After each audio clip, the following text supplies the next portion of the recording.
சமூகத்தினுடைய சொந்தங்கள் அனைவருக்கும் அன்பான வணக்கம் மற்றும் ஒரு போர் நிலவரம் தொடர்பிலான பதிவின் வாயிலாக சந்தித்திருக்கின்றோம். இந்த பதிவினூடாக நாங்கள் பார்க்க போகின்ற விடயங்களாக 9வது மாதத்தில் காசா போரை நடத்துவது தொடர்பாக இஸ்ரேலின் அரசியல் மற்றும் இராணுவ தலைமைகளுக்கு இடையே பிளவு, முதல் தாக்குதல் காரணமாக அச்சமடைந்து கதறியவர்களை காப்பாற்ற சென்ற பலர், இரண்டாவது தாக்குதலில் பலி, காசாவில் சர்வதேச செஞ்சிலுவை அருகில் இஸ்ரேல் தாக்குதல், இஸ்ரேலிய இராணுவம் ஒழுக்கமற்றது என்று ஐநா சிறப்பு அறிக்கையாளர் தகவல், ரஃபாவின் பாதுகாப்பு வலயத்திற்குள் தீவிர தாக்குதலை தொடர்ந்துள்ள இஸ்ரேல். இவை பற்றித்தான் இந்த பதிவில் பார்க்க இருக்கின்றோம். வாங்க காணொளிக்குள் போகலாம். காசாவில் இருந்து ஹமாஸை அகற்றும் போரை இஸ்ரேல் மூர்க்கத்தனத்துடன் தொடர்ந்து போரிட்டு வருகிறது. காசா போர் ஆரம்பித்து 9 மாதங்கள் கடந்துவிட்டன.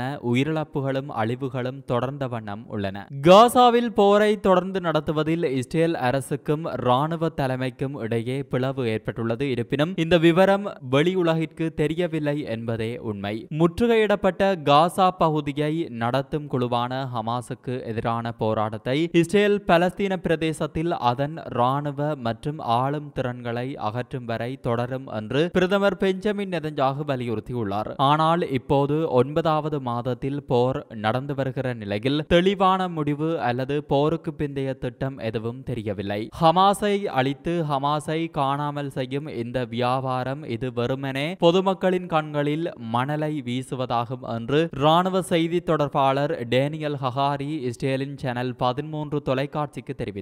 ஹமாஸை அழித்து ஒழிக்க வேண்டும் என இஸ்ரேலிய ஜனாதிபதி தெரிவிக்கிற நிலையில் இராணுவ செய்தி தொடர்பாளர் நேர்மாறான கருத்துக்களை தெரிவித்துள்ளார். இவர்களின் இவ்வாறான மாறுபாடான கருத்துக்களில் இருந்து இஸ்ரேல் உள்நாட்டு யுத்தம் நடைபெறுகிறது என்பதை தெரிந்து கொள்ளக்கூடியதாக இருக்கிறது. நெதன்யாகுவின் தலைமையிலான அரசாங்கம் போரை கையாள்வதில் அதிருப்தியின் வெளிப்படையான அறிகுறிகள் ஏற்கனவே உள்ளன. இதில் ஹமாஸுடன் எந்தவிதமான தீர்வையும் எதிர்க்கும் வலதுசாரி கடும் போக்காளர்களும் அடங்குவர். ஜனாதிபதி ஜோ பைடனால் இந்த மாதம் முன்வைக்கப்பட்ட திட்டம் உட்பட சர்வதேச அளவில் மத்தியஸ்தம் செய்யப்பட்ட பல யுத்த நிறுத்த பேச்சுவார்த்தைகளும் நிறுத்தப்பட்டுள்ளன. நெதன்யாகுவின் போர் அமைச்சரவையில் இருந்து முன்னாள் ராணுவ தளபதி பென்னி ஹான்ஸ் விலகினார். தனது விலகலுக்கு நெதன்யாகுதான் காரணம் என சுட்டிக்காட்டினார். இதன் மூலம் பிரதம மந்திரி போரை நடத்தியது குறித்த விரக்தியை வெளிப்படுத்தினார். நெதன்யாகுவின் நம்பிக்கைக்கு உரியவரே அவருக்கு எதிராக விரலை நீட்டி குற்றம் சாட்டியமை நெதன்யாகுவுக்கு பெரும் சவாலாக அமைந்தது. இஸ்ரேலின் காசா மீதான தொடர் தாக்குதலினால் மனிதாபிமான பணிகள் செய்ய முடியாத நிலை ஏற்பட்டது. முற்றுகையிடப்பட்ட பகுதிக்கு மனிதாபிமான உதவிகளை வழங்குவதற்கு உதவுவதற்காக தெற்கு காசா நகரமான ரஃபாவில் இந்த வார ஆரம்பத்தில் இஸ்ரேல் ராணுவம் தந்திரோபாய இடைநிறுத்தம் அறிவித்தது. ஆனால் ராணுவத்தின் முடிவுக்கு நெதன்யாகு அதிருப்தி தெரிவித்தார். தந்திரோபாய இடைநிறுத்தத்தினையும் கடந்து காசாவின் மீது இஸ்ரேல் கடும் தாக்குதலை நடத்தியது. ஹமாஸ் உறுப்பினர்களை தேடி வேட்டையாடியது. காரணம், போர் நிறுத்தத்தால் ஹமாஸ் பலமடைய கூடாது என்பதே நெதன்யாகுவின் விருப்பம். இஸ்ரேலின் கண்மூடித்தனமான தாக்குதலினால் காசா மீதான தாக்குதல் ஆரம்பமான போது இஸ்ரேலுக்கு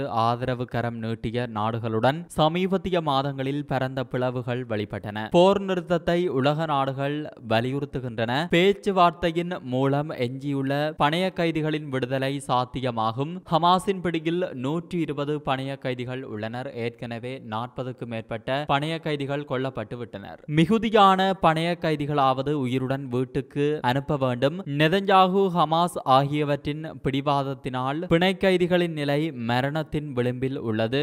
காசாவிற்குள் போரில் 37,100க்கும் மேற்பட்ட பலஸ்தீனியர்கள் கொல்லப்பட்டுள்ளனர். காசாவின் சுகாதார அமைச்சகம் இதனை தெரிவித்திருக்கிறது. இது போராளிகள் மற்றும் பொதுமக்களிடையே வேறுபாடு இல்லை. பரவலான பட்டினியை எதிர்கொள்ளும் பலஸ்தீனியர்களுக்கு மருந்து, உணவு மற்றும் இதர பொருட்களின் விநியோகத்தை போர் பெருமளவில் துண்டித்துவிட்டது. ஐநாவின் துணை செய்தி தொடர்பாளர் ஃபர்ஹான் ஹக் கூறுகையில், இஸ்ரேல் தினசரி சண்டையை நிறுத்துவதாக அறிவித்த பாதையில் மோதல்கள் ஏதுமில்லை என்றாலும் அப்பகுதியில் உள்ள சில நடவடிக்கைகள் ஐநா பணியாளர்கள் உதவி எடுப்பதை தடுத்தது. அதாவது ஞாயிற்றுக்கிழமை இஸ்ரேல் தினசரி இடைநிறுத்தத்தை அறிவித்ததில் இருந்து எந்த ட்ரக்குகளும் புதிய வழியை பயன்படுத்த முடியவில்லை என தெரிவித்திருந்தார். இதனை வைத்து பார்க்கும்போது தந்திரோபாய இடைநிறுத்தம் என்பது வெறும் கண்துடைப்பாகவே உள்ளது. சமீபத்திய வாரங்களில் இஸ்ரேலின் ராணுவம் அதன் தாக்குதலை அருகிலுள்ள நகரமான ரஃபாவில் குவித்துள்ளது. ரஃபாவில் இஸ்ரேலிய ராணுவம் வான்வழி தாக்குதல்கள் மற்றும் தரைவழி நடவடிக்கைகளை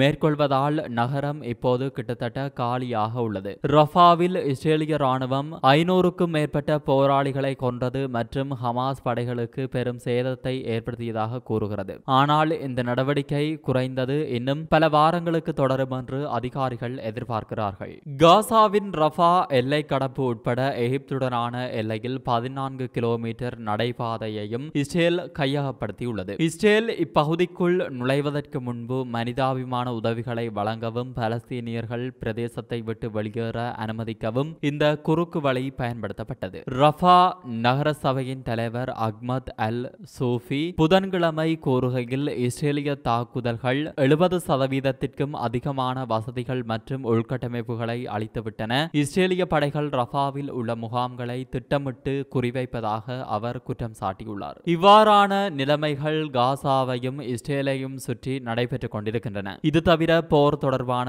கருத்து முரண்பாடுகள் இஸ்ரேலுக்குள் இருந்தாலும் காசா மீதான தாக்குதல் தீவிரமடைந்துள்ளமை இங்கு எடுத்துக்காட்டத்தக்கது. இந்நிலையில் காசாவில் சர்வதேச செஞ்சிலுவை சங்கத்தின் தலைமை அலுவலகத்திற்கு அருகிலுள்ள கூடார முகாம் மீது இஸ்ரேலிய படையினர் மேற்கொண்ட தாக்குதலில் 25க்கும் அதிகமான பலஸ்தீனியர்கள் கொல்லப்பட்டுள்ளனர். 2 தடவைகள் தாக்குதல் இடம்பெற்றதாக தாக்குதலில் தனது கணவரை இழந்த பெண்ணொருவர் தெரிவித்திருக்கிறார். முதல் தாக்குதலை தொடர்ந்து பாரிய சத்தம் கேட்டது, வெளிச்சம் வெளிவந்தது. இதனைத் தொடர்ந்து என்ன நடக்கின்றன என பார்ப்பதற்காக ஏனையவர்கள் சென்ற வேளை 2வது தாக்குதல் இடம்பெற்றது என மொனா அசூர் தெரிவித்துள்ளார். நாங்கள் முகாம்களுக்குள் இருந்தோம். அவ்வேளை அவர்கள் செஞ்சிலுவை சங்கத்திற்கு அருகிலுள்ள கூடாரங்கள் மீது குண்டு தாக்குதலை மேற்கொண்டனர். அவ்வேளையே எனது கணவர் வெளியே சென்றார் என ஹான் யூனிஸ் மருத்துவமனைக்கு அருகில் வைத்து அந்த பெண் தெரிவித்துள்ளார். அதன் பின்னர் அவர்கள் 2வது தாக்குதலை மேற்கொண்டனர். செஞ்சிலுவை சங்கத்தின் அலுவலக வாயிலுக்கு அருகில் இந்த தாக்குதல் இடம்பெற்றது என அவர் தெரிவித்துள்ளார். முதல் தாக்குதல் காரணமாக பதட்டமடைந்த மக்களுக்கு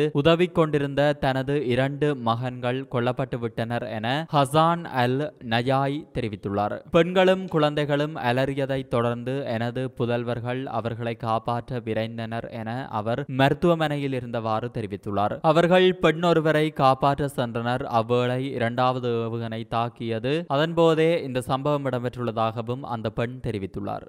இதேவேளை ஆக்கிரமிக்கப்பட்ட பலஸ்தீனிய பிரதேசத்தில் மனித உரிமைகள் நிலைமை குறித்த ஐநாவின் சிறப்பு அறிக்கையாளரான பிரான்செஸ்கா அல்பானிஸ் இஸ்ரேலிய ராணுவம் ஒழுக்கமற்றது மற்றும் உலகின் மிகவும் குற்றவியல் ராணுவங்களில் ஒன்றாகும் என தெரிவித்துள்ளார். இதற்கிடையில் கடந்த 24 மணி நேரத்தில் பாதுகாப்பான வலயமாக நியமிக்கப்பட்டுள்ள பகுதி ஒன்றில் இஸ்ரேல் தாக்குதல்கள் அதிகரித்துள்ளன. இஸ்ரேலிய டாங்கிகள் அல் மவாசியில் திடீரெனவும் எதிர்பாராத விதமாகவும் ஊடுருவி வெளியேற்றும் மையங்கள் மற்றும் தற்காலிக கூடாரங்களை நோக்கி ஏராளமான பீரங்கி குண்டுகளை வீசியதாக சாட்சிகள் தெரிவித்தன. அல் மவாசியின் முழு பகுதியும் ஒரு வெளியேற்ற மையமாகும். 1,00,000க்கும் மேற்பட்ட பலஸ்தீனியர்கள் தஞ்சமடைந்துள்ள மிக சிறிய நிலப்பகுதி இது. மேலும் கள மருத்துவமனைகள் நிறுவப்பட்ட இடம் மற்றும் இது மனிதாபிமான அமைப்புகளுக்கான மையமாகும். ரஃபாவில் ராணுவ நடவடிக்கையை விரிவுபடுத்துவது குறித்து அனைத்து அமெரிக்க எச்சரிக்கைகளையும் மீறி இஸ்ரேலிய துருப்புகள் ரஃபா மாவட்டத்தின் மேற்கு பகுதிக்கு ஒரு பகுதி ஊடுருவல் உள்ளதாக தெரிவிக்கப்பட்டுள்ளது. இத்துடன் இந்த பதிவானது நிறைவு பெறுகிறது. இந்த பதிவு பற்றிய உங்களது கருத்தை கமெண்ட்ஸ் பக்கத்தில் பதிவிடுங்கள். மற்றொரு போர் நிலவரம் தொடர்பிலான பதிவின் வாயிலாக மீண்டும் சந்திப்போம். நன்றி, வணக்கம்.